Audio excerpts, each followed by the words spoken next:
This video is sponsored by Depstech Rotary Tools.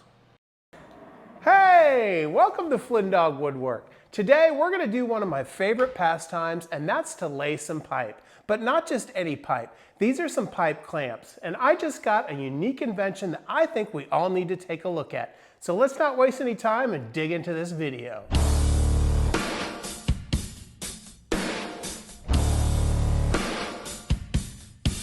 So this is a product that I've wanted to feature on this channel for about a month now, and that's because it's got such a unique design and it's all about creating efficiencies in your shop. Not only that, but it's made by a small business right here in the US, and that company is called RS Tool Company. So what is this product? Well, let's take a look at the components of it to get a better idea of how this thing works. And believe it or not, everything fits in this small little box from Wisconsin. I'll just go up north in my hatchback, go catch some bass and salmon. So here's a look at what comes inside that box. As you can see, there's 8 3/4-inch collars as well as 8 side plates. You also get 4 back plates as well as some screws and bolts. So right about now, you're probably asking, what the heck is this thing? Well, let's take a look at what else you need in order to get this thing up and running. And this is where it might start to become apparent for what this tool is designed for. Here you can see I've got 4 sets of Bessie 3/4-inch pipe clamps as well as 2 pieces of 3/4-inch pipe that's 5 feet long. And if you haven't guessed already, this is a collapsible clamping rack using 3/4-inch pipe clamps that can be put away whenever it's not in use. So how does this thing work? Well, in order to show you that, we need to assemble it. But before we assemble it, we need to figure out how much space we need for this rack. Now in my case, I've got finished walls here, but I know that's not the case for everyone, and in fact, it's actually easier to install this system on the studs themselves. And that's because in order to install this clamp rack, we're going to be driving in lag screws right into the back plate of this system. So where am I going to install this thing? Well, I think I've got the perfect spot. On my right-hand side, I've got all my pipe clamps, and on my left-hand side, I have my French cleat wall with all my clamps. Directly in between those 2 points, I have this window and all this dead space that's right underneath the window. And you'll see why I think this area underneath the window is such a perfect spot in just a moment. But first we need to assemble this clamp rack, so let's get started. So the first thing that we need to do is to create one of these clamp assemblies. And here I've already assembled one to show you what it looks like.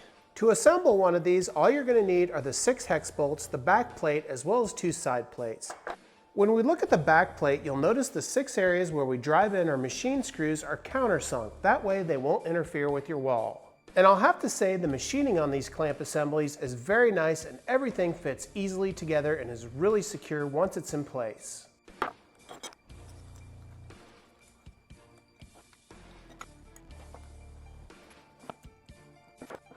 The assembly of each one of the clamping companions was extremely easy and just took a couple of minutes. And once they're assembled, these things are as rigid as it gets. And now that we have all 4 assembled, let's figure out how we're going to mount them to this wall. And since I have 4 of these clamping companions, I know I need to find 4 studs right underneath this window. Now in my shop, I'm 16 on center, but yours may be a little bit different. So I recommend using something like a stud finder to mark out exactly where your studs lie. If your studs aren't covered, this process is a heck of a lot easier. And this stud finder here is the Franklin Sensors Stud Finder. This thing has been a game changer. It makes marking out the exact location of any stud a breeze with its visual cues. Once I have everything marked out on my wall, I now can begin to mount my clamping companion. And you'll notice at the very top of the bracket, the mounting hole has a vertical orientation. And this is what I'm going to mark out for each one of those mounting brackets. And here I'm just taking a large pencil and tracing out that hole.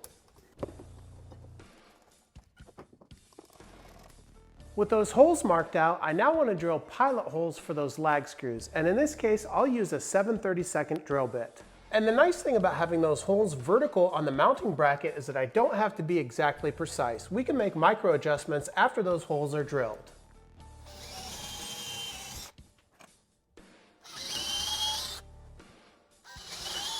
With those pilot holes drilled out, I now want to temporarily attach the brackets with the lag screws. And to do this, I need to figure out what size the lag screws are.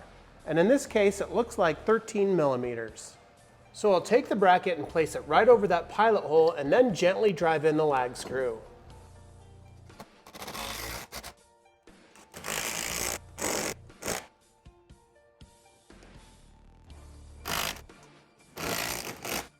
Before we move on, let's have a word from our sponsor, Depstech Rotary Tools. Now, I've had quite a few rotary tools over the years, but I've never had one that allows me to go wherever I want with it with its wireless infrastructure. And with the flexibility of this brand new tool, I'll be able to get my detail work done that much quicker. Let's take a look at some of its features. This tool is all about the simplicity of its design. Not only is it small and compact, but it also has a 12-volt powerful motor and a 2 amp hour battery. And that battery can be charged using its convenient onboard external USB port. And the battery offers power delivery fast charging, which can be up to 70% faster. And the tool not only has a large, easy to read display, but it also shows you what speed you're on, going from 1 all the way up to 5.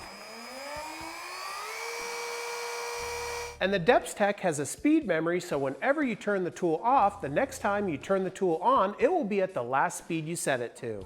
And right out of the box, this rotary tool comes loaded with accessories. From a drywall cutter to a protective cover, to sanding, carving, drilling, grinding, cutting, and even polishing and cleaning accessories. Which makes 48 accessories right out of the box. And with its 30,000 RPM motor, you should be able to handle almost anything.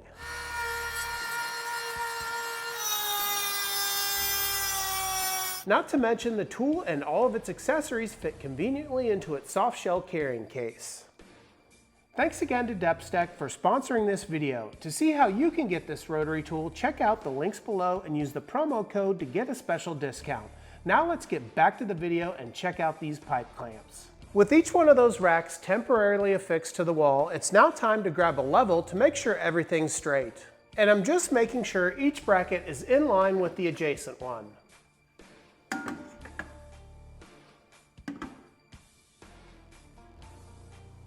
With each bracket perfectly level, I can now mark out the placement for the other 2 lag screws on each bracket.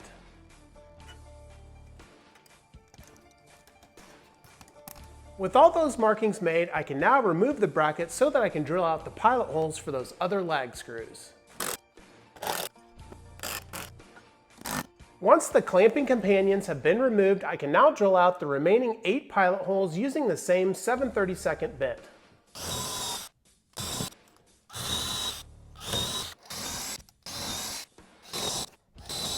Now that we have all 12 pilot holes drilled out, we can now attach the brackets using 3 lag screws, and this time include washers.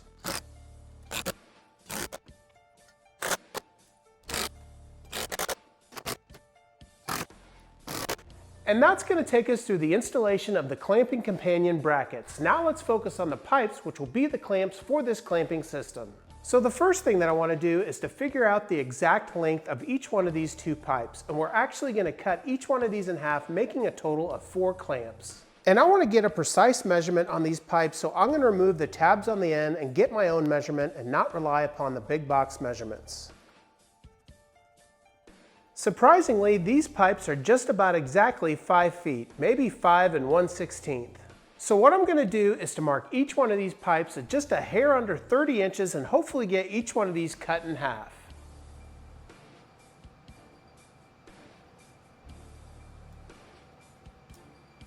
Now I've got a metal chop saw which will cut through these pipes. However, if you don't have one, most hardware stores will cut the pipe for you.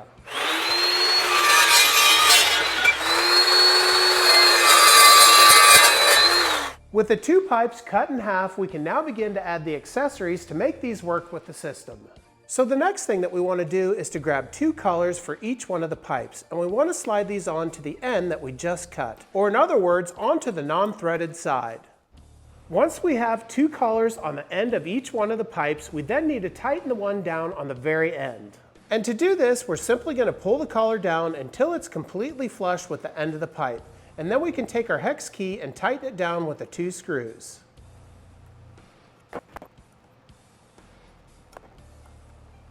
Now that you have all of your end collars tightened down and completely flush with the end of the pipe, you should still have your secondary collar, which is loose on the pipe. So we'll take the tightened down end and slide it into the clamp companion.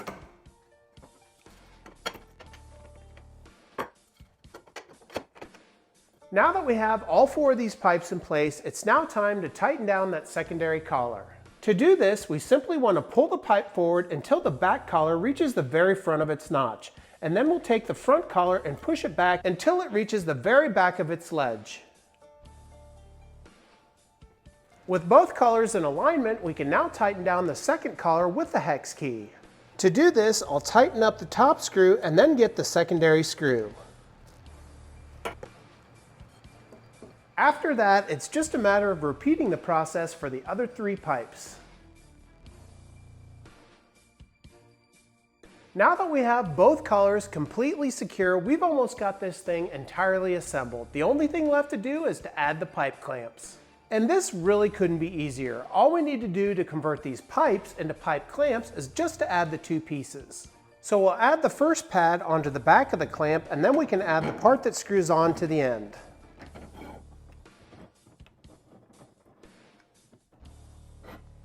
Once we have one done, we can go on down the line and add the others. And that's the full assembly of this clamping rack. Now the nice thing about this rack is once you're done with your glue up, you can fold everything down to get it out of the way.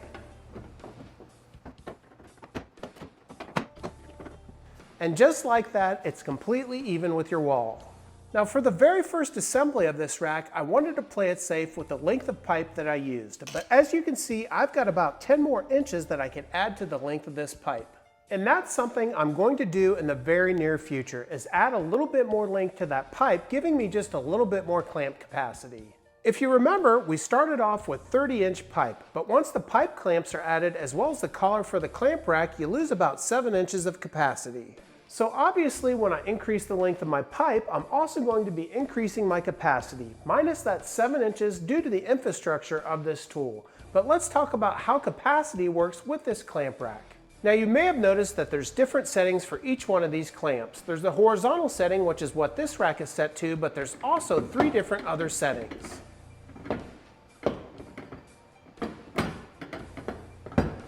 And those settings have to do with the width of the panels that you're gluing up. If we look at this diagram, you can see that the first position, or the horizontal position, is for panel glue ups up to 24 inches wide.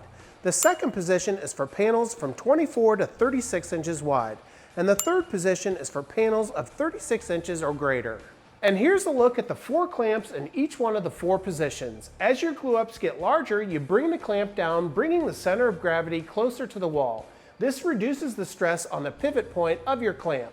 So let me tell you a couple of things that I really like about this system. First of all, it's really nice to have 4 clamps at your ready whenever you need them.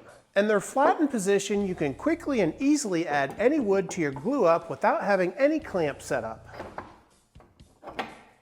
The other nice thing is you can quickly and easily add clamps to the top to make sure that all your panels are flat.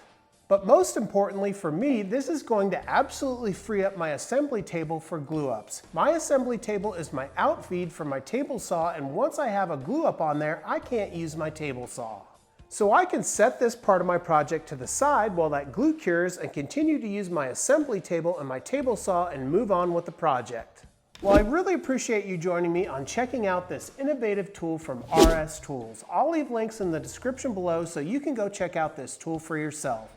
If you haven't already, make sure you hit that subscribe button, leave a like, and leave a comment. It really does help out this small woodworking channel. Until next time, take care as always.